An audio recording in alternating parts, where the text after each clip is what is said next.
Олон нийтийн сүлжээгээр өршөөлт хамрагдсан хүмүүс хүчингийн хэрэг үйлдсэн хүүхэдтэй эмэгтэйг дээрэмдсэн гэх мэт янз бүрийн мэдээлэл цацагдж эхэллээ. Зарим нэг нь идэж байсан тортны тал нь алга болчихж гэж хэлэх нь холгүй байгааг шүүмжлэх хүмүүс ч байна. Өршөөлийн хуульд 3084 хүн хамрагдаж одоогоор 2071 хүн суллагдаад байна.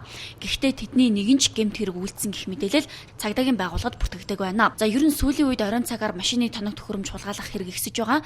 Гэхдээ жил бүрийн эрт харанхуй болдог үе буюу өвлийн цагаар энэ төрлийн гэмт хэрэг их бүртгэгддэг гэж тайлбарлаж байна. Өнгөрсөн амралтын өдрүүдэд 84 хулгай хэрэг бүртгэгдснээс 67-гийнх нь эзэн холбогдогч тогтоогдоод байна.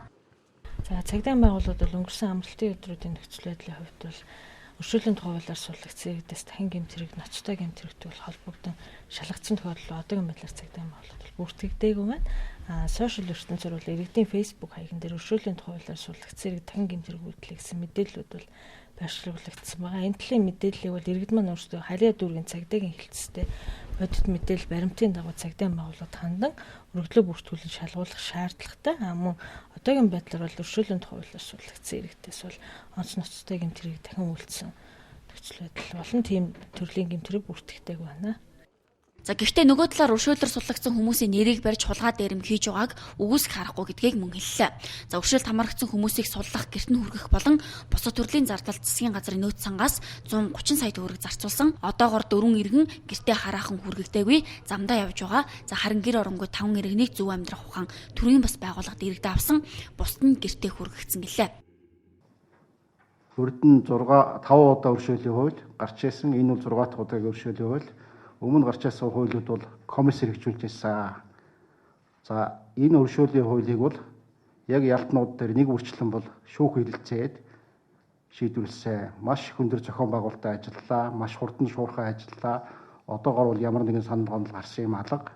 За өршөөлийн тухай хууль батлагдах бүрт ойролцоогоор 2000 гаруй хүн суллагдаг. Өнгөрсөн жилүүдийн статистик тооноос харахад тэдний 5-7% нь дахин гэмт хэрэгт холбогдсон байна. Тиймээс дахин гэмт хэрэгт холбогдсон цөөн тооны хүмүүсийг нийтэд хамааруулах хэрэггүй. Өршөөлт хамрагдсан 2000 гаруй хүнээс хамгийн багаар бодоход 1900 хүн нь сайхан амьдралд хүрч байгаа гэдгийг олон нийт ойлгох хэрэгтэйг онцолж байна. 6-7% гэдэг бол нэг 100 хэдэн хүн хэрэгт холбогдно гэсэн. 100 хэдэн хүн яалтчгүй хэрэгт холбогддгийг.